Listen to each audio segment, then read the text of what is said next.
A box of matches, a storm with lightning unlike anything we have seen on this show before, and a sheriff covered in blood standing outside a clinic with absolutely nowhere left to run. The final teaser for this finale just dropped, and I am telling you right now, almost every single frame of this footage is hiding something, and once you slow it down and actually study what is happening, you start to realize that this episode is not just going to be bad for these residents. It might be the bloodiest hour this entire show has ever given us. Sophia is standing in that kitchen holding those matches like she has already made peace with burning everything down to nothing.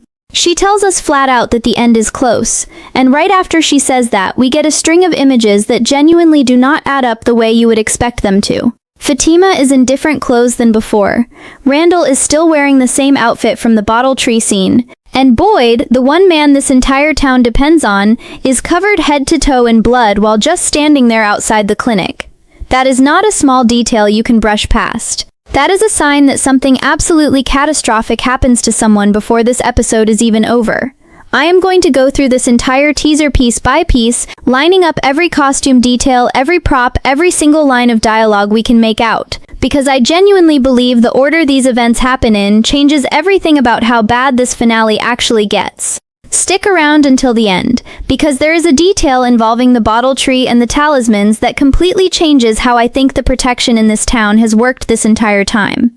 Drop a like, subscribe if this is your first time here, and let's break this whole thing down together. Let's start right at the beginning of this teaser because the very first few seconds already tell us almost everything we need to know about how dark this episode is about to get. Sophia is standing inside what looks like the diner kitchen, holding a box of matches like she has been waiting her entire existence for permission to finally use them. She says they are getting close to the end now, and I do not think that line is just dramatic flair for a trailer. I think it is a direct promise about what this episode actually delivers. Right after she says it, we cut to Ellis, Fatima, and Randall walking out of the clinic together. And this is where I want you to slow down and really look at what they are wearing, because clothing continuity on this show has never been an accident. Fatima is dressed differently than the last time we saw her, which tells me time has passed between scenes, possibly more time than we are expecting. Randall, on the other hand, is still wearing the exact same outfit from the bottle tree confrontation, which suggests this shot of him walking out of the clinic happens fairly soon after that moment, not later in the episode. But the detail that I genuinely cannot stop thinking about, the one that changes the entire tone of this teaser, is Boyd.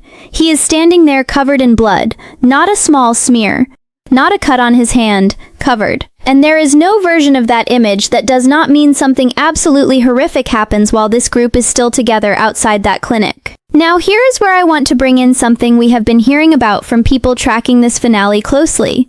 There has been a strong theory circulating that this episode is the one where Sophia, fully wearing the identity of the man in yellow at this point, finally starts collecting and destroying every talisman she can get her hands on across this entire town. If that is true, and if Bulid ends up covered in blood standing right outside the clinic, my mind immediately goes to whether this is connected. Maybe Boyd tries to stop her from stripping the town of its protection and it costs someone dearly right in front of him. Or maybe, and this is the theory that worries me more, the blood does not belong to an enemy at all. It belongs to someone he was trying to save. Sophia's second line in this teaser is just as heavy as the first. She says things get very confusing near the end, and almost immediately after that we hear what sounds like Jade talking to Tabitha, telling her she needs to finish this, that the children deserve to finally go home. If you pay attention to small details here, Jade is not wearing his backpack in this exact shot, and the radio is missing from around his neck too.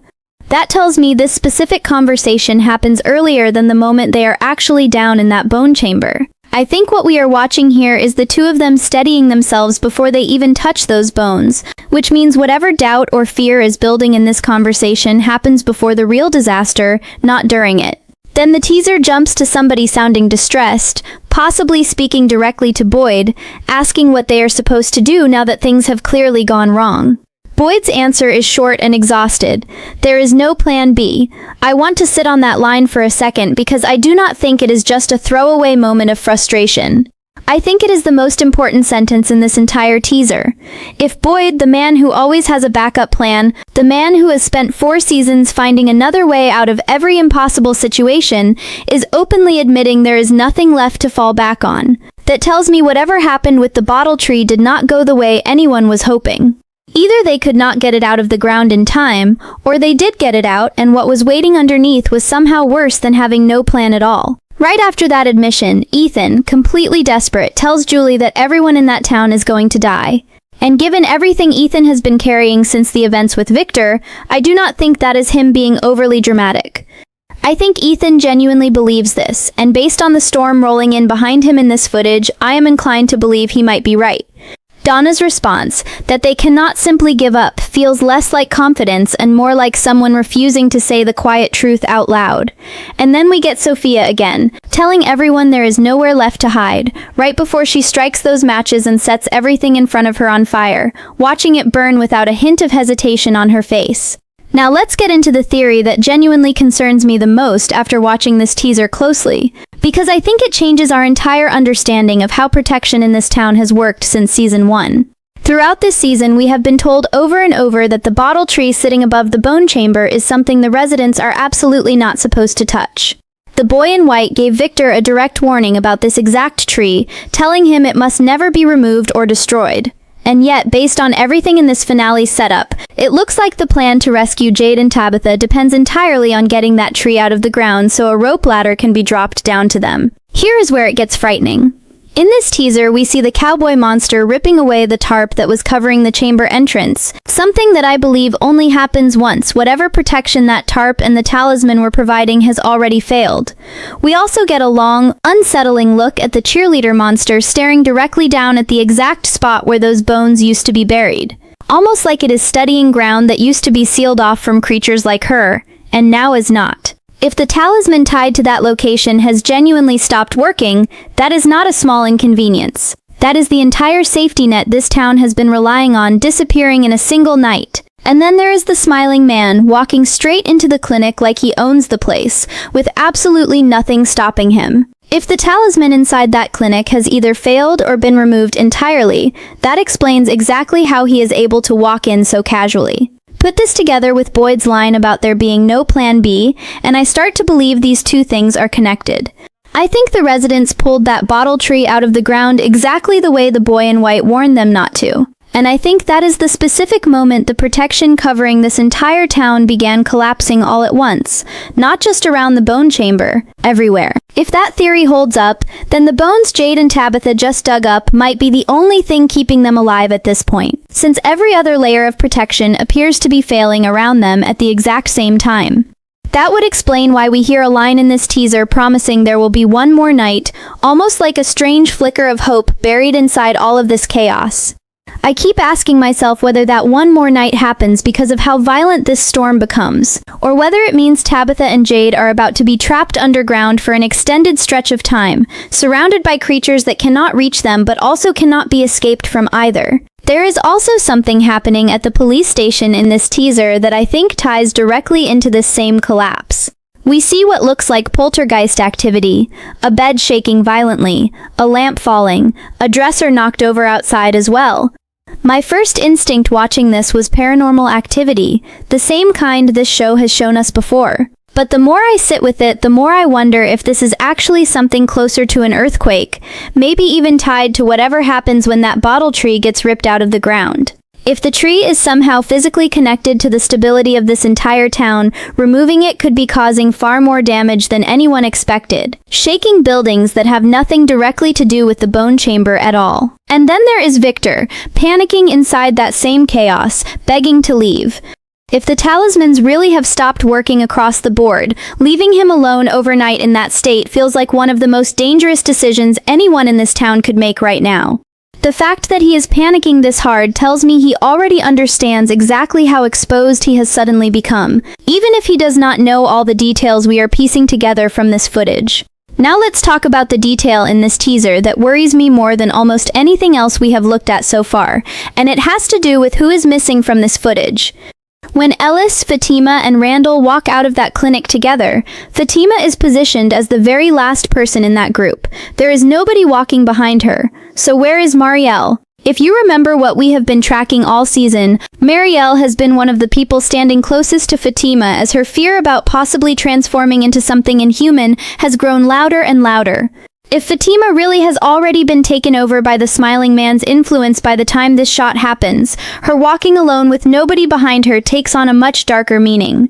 It would mean she is not just isolated by coincidence. She might already be heading somewhere specific. And if predictions about this finale are right about Marielle's fate being tied directly to whatever Fatima becomes, that absence in the frame might be the clearest warning sign this entire teaser gives us. This connects to something that has been quietly building all season. Fatima's fear of transformation has never felt like a throwaway storyline. It has felt like a countdown. And if this finale is the moment that fear becomes reality, then everything about how Fatima is framed in this teaser, walking last, walking apart from the others, dressed differently than before, starts to look less like background detail and more like the show deliberately setting up her transformation right in front of us without saying it outright. Now let's go back to Boyd and that blood, because I think there is a specific theory worth raising here that nobody wants to consider but needs to be said. We get a shot earlier in this footage where Boyd's stomach is completely clean, no blood anywhere on him yet, which tells us that particular moment happens before whatever tragedy covers him head to toe later in the same night. Right after that clean shot, we see Christy asking what they are supposed to do now, and Boyd telling her there is no plan B. So the order of events seems to be Boyd is fine, then the tree situation fails, then at some point afterward he ends up covered in blood standing outside that clinic. Here is the detail that gives me a small piece of hope inside all of this dread. In the background of one of these shots, there is an extra standing near Sarah and Donna, someone who is not one of our main named characters. If Boyd's shirt ends up soaked in blood later, there is a real possibility that blood belongs to that unnamed extra rather than to Marielle, Ellis, or anyone else we have grown attached to this season. I genuinely hope that theory is correct. Because the alternative, that the blood belongs to one of our core group, is exactly the kind of devastating moment this show has proven over and over again that it is willing to deliver without warning. Boyd changing his shirt later in this footage lines up with this theory too. If the shirt he is wearing earlier gets ruined by blood that does not belong to him, changing it makes complete sense as something he would do before facing the rest of the group, trying to keep some sense of composure even while everything around him is falling apart. But it still does not change the fact that something violent enough to soak through an entire shirt happened to someone, somewhere, in the gap between these two moments.